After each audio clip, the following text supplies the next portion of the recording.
My name is Hawasala Abakar. I'm a writer, poet, tea maker, and journalist. And I just want to say that rare diseases and chronic illnesses can look like this.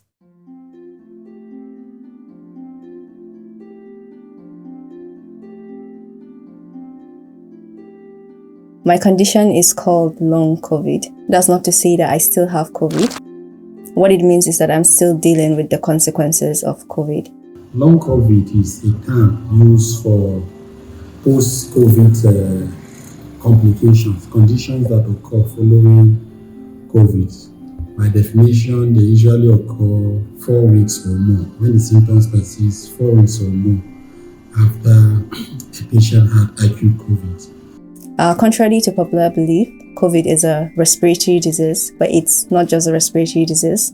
It affects all aspects and all organs in the human body. It can affect the brain, the heart, the kidneys, the lungs, and even the skin. When the virus enters into your system, what it does is your system tries to fight back. So along the way, some chemicals are produced.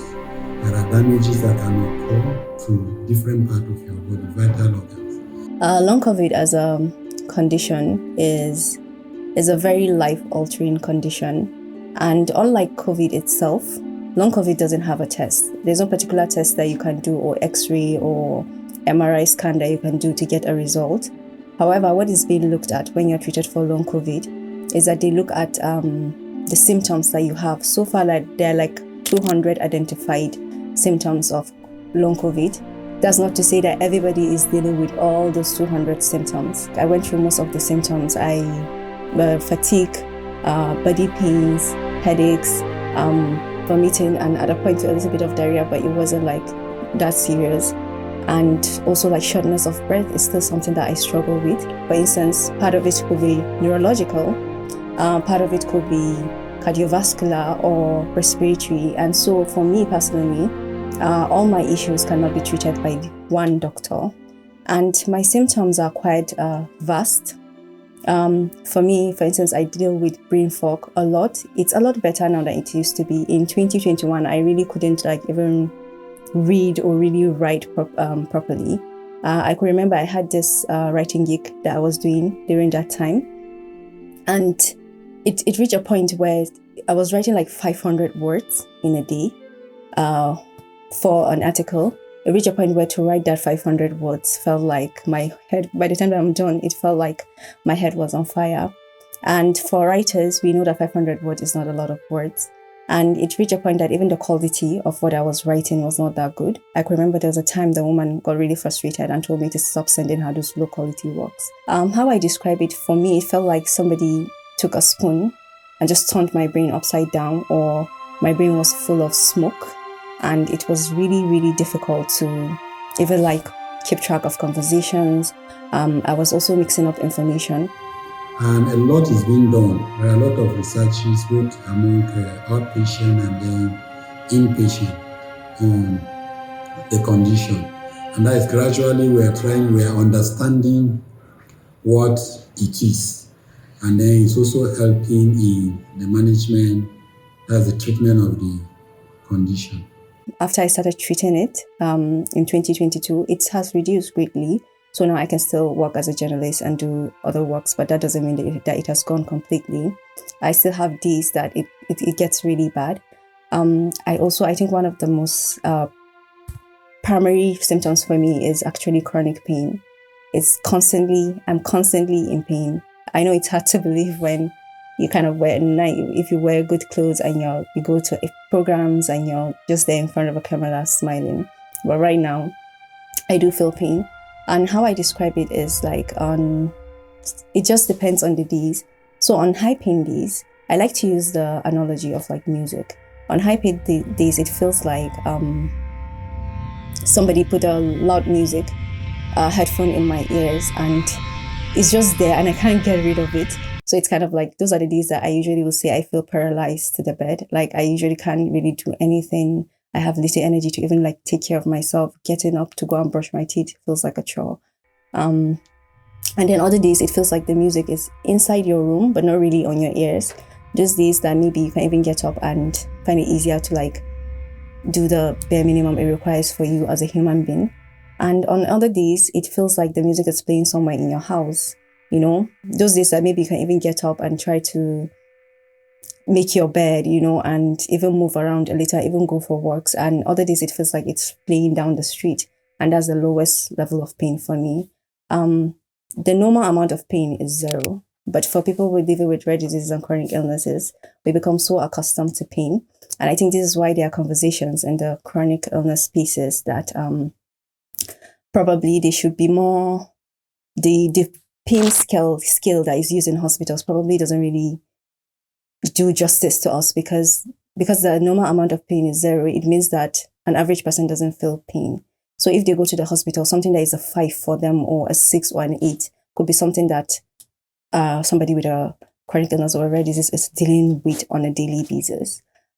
So there really is no escaping the pain. And I can say that maybe this pain is usually like caused by inflammation in the body. Your body is constantly inflamed. Sometimes people be like, but you don't look sick. And then you just be like, oh, BRB, let me just get my drip so that I'll prove that I'm actually really sick. When I say I'm tired, it means that I feel like my cells are dying. I can remember at the early stages of my condition, there was a time that I woke up one day and I was so paralyzed I could not get out of bed. I was just so tired. Like I didn't have one single energy. And I remember I wanted to get up, so I just kind of rolled from my bed onto the carpet. And it took my mother coming and seeing me on the carpet. And then it was just funny because of the way I was lying down, and we just busted into laughter. But it's not really funny sometimes when you're looking back at it, because she helped me up and I was able to like go to the be able to make it to the bathroom. So when we say we're tired, it doesn't mean like we feel tired after a long day. It means that we're struggling to basically just even make it. And of course, like every other symptom, is fluctuates. It doesn't mean all of the time I'm feeling all these things at once. Flare-ups are when our symptoms come to the surface. That could come up when like there's an issue. Maybe when we are struggling with malaria or typhoid, it usually tends to cause flare-up in symptoms. And for me, I after this whole experience, one thing that became clear is that I fall sick very easily. I'm like always treating either malaria or whatever, one weird infection. So constantly dealing with flare-ups, it's very like, it kind of alters the trajectory of your life. And sometimes also like even periods can cause flare-ups. And also I think another symptom for me is gastrointestinal. I struggle with like I had ulcer before, so it's not like it was a new symptom, but it just got worse to the extent that I started having issues with my throat. I can remember that was around 2022 actually. I started having so many issues with my throat to the extent that when I'm talking, there was a lot of pain there. And I can remember I went to the ENT. At the point they even like ran a laryngoscopy. But when I went to the ENT, at first they thought it was a bacterial infection, so they were treating me with antibiotics. But when I kept going back with the same issue, they had to look deeper into it. And they said that acid reflux was coming up and touching my throat, and it was causing me like a lot of issues and a lot of pain, and I had to be on voice rest for a while. It can come up in your body in different ways, like pain, sometimes like bruising as well. For instance, like there was a time that I was seeing bruises on my body, numbness, neurological symptoms like numbness, pins and needle sensation, especially in my leg. There was a time that my leg was going numb from the waist down, and I can remember I was seeing a doctor and he was telling me that it wasn't necessary to refer me to a specialist, and it was just like something, I was going numb from the waist down. And sometimes like with the numbness that I'm describing, for me it feels like I'm not even aware that my leg, if not for the fact that I'm seeing my leg, I could have sworn my leg is not there. And sometimes if I do feel a sensation, it will be like pain. Imagine you're not feeling your legs, and then later on the only thing you feel is pain. To the extent I started to like interfere with my movement. At a point, there was a time, for a very short time though, I used a mobility aid, a walking stick, for a little bit, but it wasn't like a permanent thing. Maybe, I don't know, a few weeks. Getting chills in your body, muscle spasms, So those are neurological issues as well. So it's quite like multifaceted and this thing. And when it comes to like my experience in the medical field, I have experienced gaslighting. I've experienced dismissing. I've literally been treated like I was drug seeking in the hospital. And it's not funny. Imagine you're battling your body and you have to battle system just because some doctors do not want to do their work. And honestly, to give credit, I've had doctors that wanted to help me, especially the doctors in my family, Dr. Awasa at Baba, Dr. Farisa at Baba, and Fatou Ali Baba. They have been really, really helpful to me. But the problem is that it wasn't really their field. And the knowledge on COVID is kind of limited, and you need to find doctors that kind of like, in a way, start dealing with those conditions or specialize in them. So they tried to hook me up with other people that they thought will help. Sometimes the other people did, sometimes they didn't. What I did was like I started to like research more about my symptoms, and I noticed that most of my symptoms were neurological. So I was like, you know what, if they're not going to refer me to a specialist, I'm going to find one myself. So I was talking to a cousin, and she recommended us about finding a doctor, and she recommended to me a different doctor. And she was like, she heard about this doctor and he's really good and I should try checking him out. So she gave me the number to the hospital reception. I called them, set an appointment, and I went there the next day. It turned out to be the best decision I made for myself, because that's when I started getting the treatment that I needed. But also the doctor cannot treat every condition that I have. Like I said, this person was treating mostly the neurological aspect, but he started treating me for brain fog, and that made it better for me to even be able to work as a journalist now and even kind of like remember most of what I'm trying to say now. So that doesn't mean that the brain fog completely left me. There's still days that it's really bad, but I can say that it's significant. I can remember by the time 2022 ended, I was able to read over 20 books, and that's a very... Because the diagnostic facilities are limited, sometimes it's very difficult to make a diagnosis. And then on the part of the health professionals, sometimes we don't have high index of suspicion. Most of the time, patient comes to the hospital, complain of body weakness, body pain, one thing or the other. The first thing that comes to the mind of most health professionals is typhoid and malaria. And if you send somebody to go and do a particular, maybe you go for MPs. Every one of us, by the time they check your bloods, there may be one process. And in these tests, they do without test. When you do such tests, so most of the time you will see some things that appear, the titer may be high, but you're not sick. So a lot of times, there is a lot of misdiagnosis. That is why most of them very, very, sometimes a little bit difficult to make such diagnosis. At the point I started having panic attacks as well, especially at the early stages of my distance. That doesn't mean all my breathing issues were panic attacks, but it just means that I was having panic attacks. And I noticed that doctors treat me differently a lot of times when they discover I'm treating a mental health, and I was put on treatment. I was treating a mental health problem. I think it's a kind of stigma that is not really spoken about a lot. It's like, it's not just that people stigmatize people with mental health. It's that when you have a mental health issue, your physical concerns are dismissed a lot more than somebody who doesn't. Sometimes I'll have a doctor listen, and the moment I say, I'm on these drugs, I'm treating like panic attacks, and then they'll just like, whatever you're feeling is anxiety, is panic. It cannot be real. It doesn't matter if I was dealing with these symptoms way before my panic attack started. So I think like really doctors need to do better in thinking outside the box. And it's this lack of treatment that is pushing people into alternative medicine that is not always helpful. And like most importantly, I think it affects like your relationships, your work as well. I have a very inclusive and accommodating work environment. Like I literally have not being put to do more than I am capable of, but it still feels, for me personally, there's still a lot of guilt that comes, especially when I'm asked to do a simple task and I cannot do it. And does this affect you in ways that you can't explain? I can't even really quantify the impact that it has on my mental and physical health, not just the consequences of living with the disease itself, but having to experience being treated like you're drug seeking or something in a hospital. I can remember when I went for the laryngoscopy for my throat, the doctor really, because I was trying to explain how I was feeling, and he just looked at me and said, "It seems like you complain too much."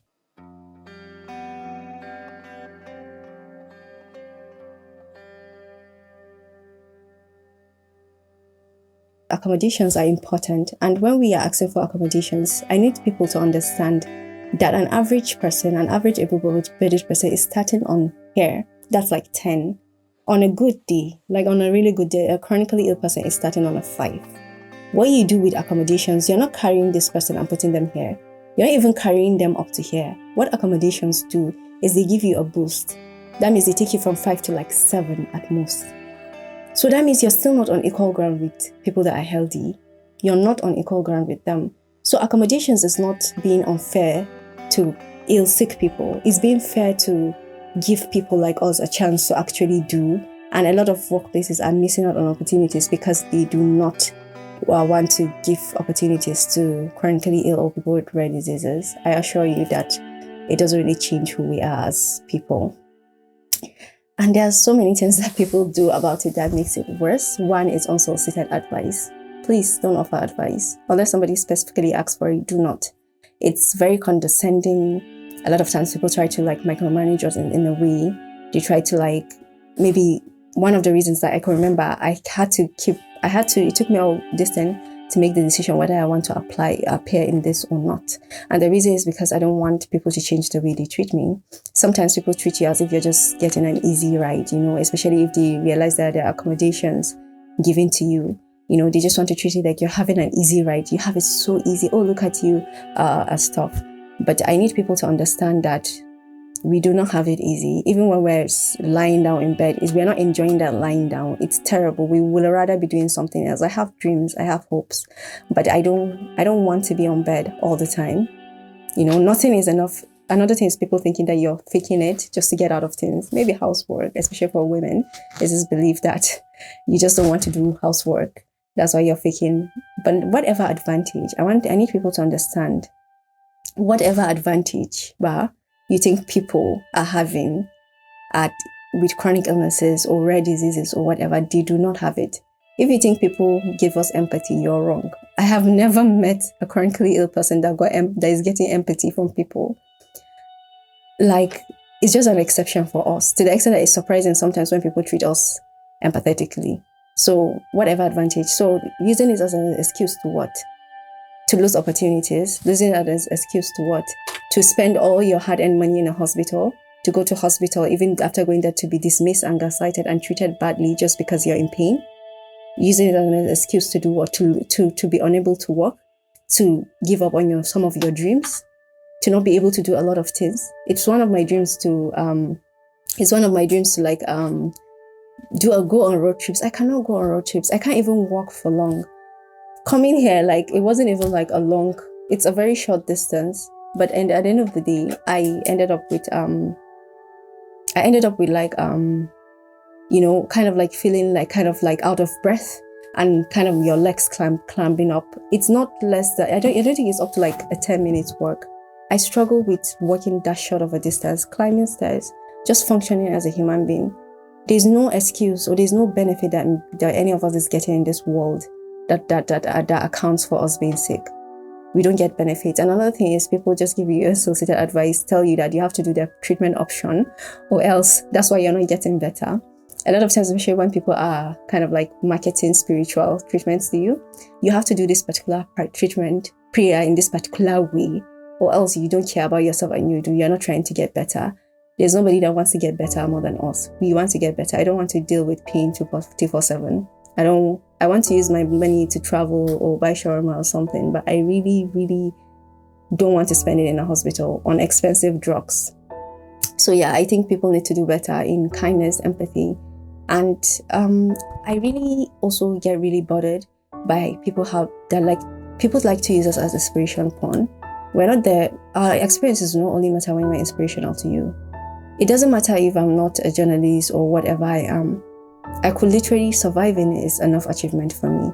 So it's like, and I don't know how many times people be like, oh, I'm so proud of you. When they find out I'm sick, they'll be like, I'm so proud of you. You did this and you did this while you're sick. While other people just use this as an excuse. Like I said, an excuse to do what? But yeah, nobody's using it as an excuse to do anything. And we do not only matter when we're inspirational. We like hearing stories. As people, we like hearing stories about somebody with cancer who went hiking, It makes us respect them more. But the truth is, if you're just battling with any kind of rare diseases, you are surviving in this really unaccommodating country and world, you are achieving enough. We do not have to be, and that's one of the things I'm unlearning. I do not have to be useful or inspirational to people to matter. So my hopes for the future is to live in a world that is like very inclusive. I want to live in a world that is very accommodating. I want to live in a world that even if I'm going to feel guilty for not being able to meet up like other able-bodied people, I don't want it to be that other people tell me I'm not doing enough. And we need those inclusions and we need those accommodations. And I really, really want to live in a kinder and more empathetic world. And I have dreams. It doesn't mean I have lesser dreams. I have dreams. And I'm capable. And I really hope that people put that into consideration and the system changes for us and there are more accommodations for disabled people, because chronic illness are a form of disabilities. Some countries actually categorize long COVID under invisible as a disability, because they are like invisible disabilities. Just because I don't have a broken leg doesn't mean I'm capable. And yes, disabilities are disabilities. There's nothing like there are abilities in disabilities. They are called disabilities for a reason. So I think people need to understand why we're asking for accommodations. We're not trying to get special treatment or get out of things. We really just want to be treated as the humans that we are, because our humanity has earned this for us. Just like the way able-bodied are not going through this world, constantly trying to look for their spot in it. We also shouldn't have to be made to feel that way. And I just want to say that it's very difficult, because constantly I keep going around life, and so do other people that I talk to in similar conditions, thinking that we need to earn our space. And that's because people keep telling us that. I think joining online communities has really helped me, because I found people with my condition. At some point, I started thinking that maybe I was crazy. Maybe they were right. Maybe it's just in my head. But being validated and finding community from somebody in Australia, somebody in UK, somebody in India, somebody in Uganda, seeing different people with the same condition really, really helped. But I think Nigeria needs to do better in long COVID awareness, and also just awareness and understanding how diseases can impact people.